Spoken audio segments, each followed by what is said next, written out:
রাসূলুল্লাহ সাল্লাল্লাহু আলাইহি ওয়াসাল্লাম সর্বশেষ ও সর্বশ্রেষ্ঠ নবী।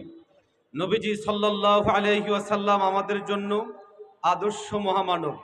একজন মানুষ তার জীবনের ব্যক্তিগত, পারিবারিক, সামাজিক, রাষ্ট্রীয় এবং আন্তর্জাতিক যতগুলো সেক্টর আছে সর্বত্রই রাসূলুল্লাহ সাল্লাল্লাহু আলাইহি ওয়াসাল্লামের মাঝে আল্লাহ রব্বুল আলামিন এমন মহান আদর্শ রেখেছিলেন যে পৃথিবীর যেই কোনো মানুষ যেই কোনো জায়গা থেকে আমাদের নবী সাল্লাল্লাহু আলাইহি ওয়াসাল্লামকে যদি অনুসরণ করতে চায়, যদি সে তার ব্যক্তি গঠনে অনুসরণ করতে চায়, আল্লাহ আমাদের নবীজির মাঝে সে আদর্শ রেখে দিয়েছেন। কেউ যদি তার পরিবার পরিচালনায় আদর্শ খোঁজে, রাসূলুল্লাহ সাল্লাল্লাহু আলাইহি ওয়াসাল্লামের মাঝে তার জন্য আদর্শ আছে। কেউ যদি রাষ্ট্র পরিচালনায় আদর্শ খুঁজতে চায়, রাসূলুল্লাহ সাল্লাল্লাহু আলাইহি ওয়াসাল্লামের মাঝে তার জন্য আদর্শ রয়েছে। কিন্তু অত্যন্ত দুর্ভাগ্যজনক বিষয়, দীর্ঘ মেয়াদে শত বছর ধরে পশ্চিমা সভ্যতা আমাদের মাথায়, আমাদের মেজাজে, আমাদের অভ্যন্তরে এই জিনিসকে ধীরে ধীরে প্রতিষ্ঠিত করতে চেয়েছে মুহাম্মাদুর রাসূলুল্লাহ শুধুমাত্র তোমাদের ধর্মীয় গুরু, মুহাম্মাদুর রাসূলুল্লাহর কথাবার্তা শুধুমাত্র মসজিদের মধ্যে চলবে, ইসলাম শুধুমাত্র মসজিদের মধ্যে চলবে।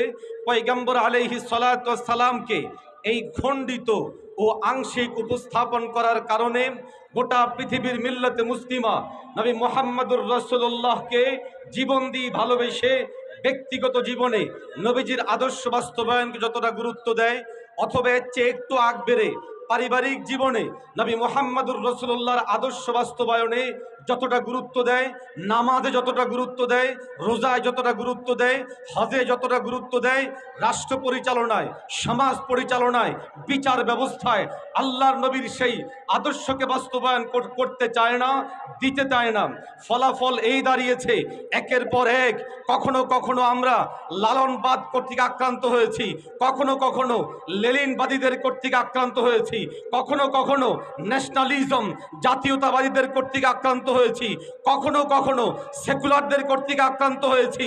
এবার 2024-এ আমাদের ভাইদের রক্ত অর্জিত স্বাধীনতায় আমরা দীপ্ত শপথ নিতে চাই।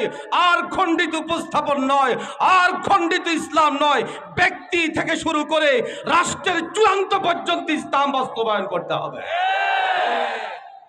আর এই আদর্শ বাস্তবায়নে পয়গম্বর আলাইহিস সালাতু ওয়াস সালামের জীবনী আমাদের জন্য অত্যন্ত আদর্শ মডেল। সম্মানিত হাজিরিন, আমরা পরিষ্কার ভাষায় বলি, পোশাকের মধ্যে যেমন আমার নবীর সুন্নাহ আছে, খাদ্যে যেমন আমার নবীর সুন্নাহ আছে, নামাজের মধ্যে যেমন নবীর সুন্নাহ আছে, রোজার মধ্যে যেমন আমার নবীর সুন্নাহ আছে। আমার নবীর সুন্নাহ শুধু খাদ্যে সীমাবদ্ধ না, শুধু নামাজে সীমাবদ্ধ না, শুধু রোজায় সীমাবদ্ধ না। আমার নবীর আদর্শ সমাজ পরিচালনায়ও আছে, আমার নবীর আদর্শ রাষ্ট্র পরিচালনায় আছে। অতএব আগামীর বাংলাদেশ ইসলামের বাংলাদেশ হবে ইনশাআল্লাহ। আমরা অত্যন্ত দুর্ভাগ্যজনকভাবে এই কথা স্বীকার করে ওপেন ফিল্ডে বলতে বাধ্য হচ্ছি, একের পর এক বারবার আমাদের রক্তে অর্জিত স্বাধীনতা ছিনিয়ে নেওয়া হয়েছে, চুরি করা হয়েছে, ডাকাতি করা হয়েছে, রক্তের সাথে গাদ্দারি করা হয়েছে। 47-এ দেশ স্বাধীন হয়েছিল টোটাল ধর্মের ভিত্তিতে। পাকিস্তান, হিন্দুস্তান স্বাধীন হওয়ার পর এক শ্রেণীর গাদ্দারেরা সেই স্বাধীনতাকে লুপে নিল। আমরা আমাদের সেই স্বাধীনতার ফল ভোগ করতে পারিনি। 1971-এ আবারও দেশ স্বাধীন হলো পশ্চিম পাকিস্তান থেকে। সবুজ শ্যামল একটি রাষ্ট্র আমরা পেলাম, কিন্তু দুর্ভাগ্য 71 সালে আবার আরেকটি ডাকাতদের হাতে আমার রাষ্ট্র গেল। ফলে 72-এর সংবিধান রচনা করার মাধ্যমে মুহাম্মাদুর রাসূলুল্লাহকে মাইনাস করা হলো, ইসলামকে মাইনাস করা হলো, মুজিববাদ প্রতিষ্ঠা করা হলো, সেকুলার প্রতিষ্ঠা করা হলো। 2024 আবার দেশ স্বাধীন হলো। আমরা এখন দেখছি ফরহাদ মজহারের নেতৃত্বে কতিপয় লোকেরা লেনিনবাদ প্রতিষ্ঠার চেষ্টা করে। এখানে আমাদের সমন্বয়করা আছে, গোটা দেশে সমন্বয়করা আছে, তাওহীদি জনতা আছে।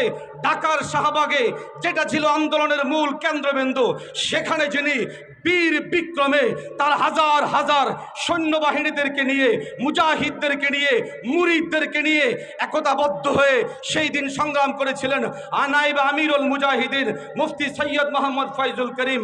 আমাদের সংগঠনের 20-এর অধিক সদস্য নিহত হয়েছে, শত শত ভাইয়েরা আহত হয়েছে।